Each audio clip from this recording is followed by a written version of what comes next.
Chân bao mi ka non hi mi ta na ka atling lo boy pa nang dalawin chun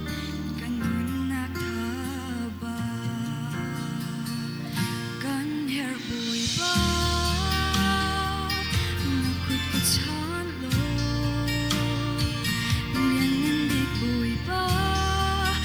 na thiang thara win ka shwai ting lo shamani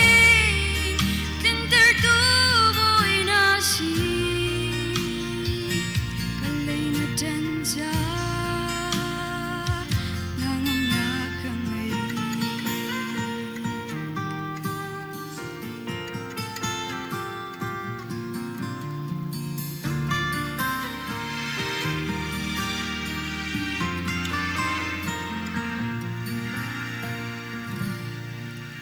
kakalay buhay pa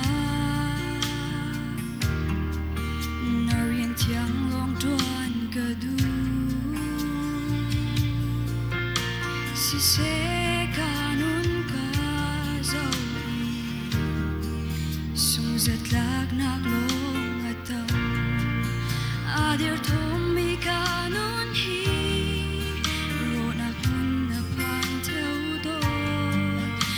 panang dalawin chun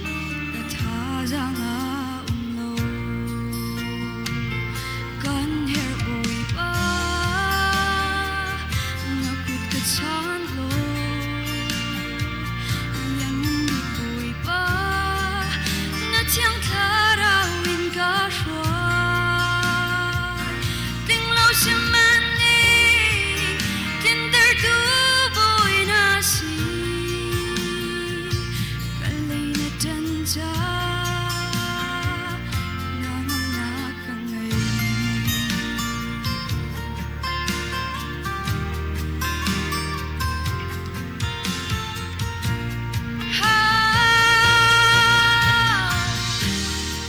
zulay ka kham tu boy pa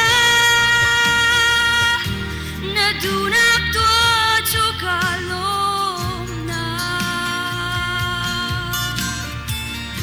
crossing can minagot nemi sandong tiang nakashoy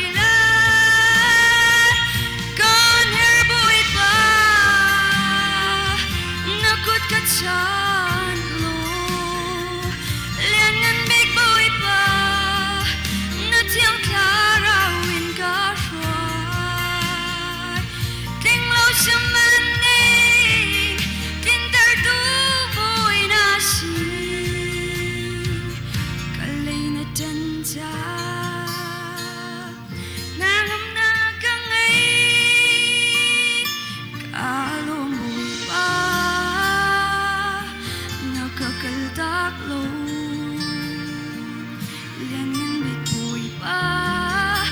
nagaumpi zungzal ko miswal big simani ngay tiang tu boy na si kalay na tanja nangam na kangay kalay na tanja